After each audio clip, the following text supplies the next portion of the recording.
எங்கள் ஊரில் இன்றைக்கி கரண்ட்டு ஷடவுனு.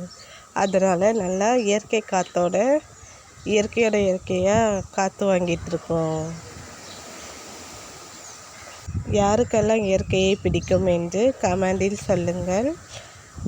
அடுத்த வீடியோவில் சந்திக்கிறேன். இதேபோல் எனக்கு எப்போதும் தொடர்ந்து ஆதரவு கொடுங்க. என்னோடய வீடியோ பிடிச்சிருந்தால் லைக் பண்ணுங்கள், சப்ஸ்கிரைப் பண்ணுங்கள், சப்போர்ட் பண்ணுங்கள் மக்களே. சிலு சிலுன்னு காற்று.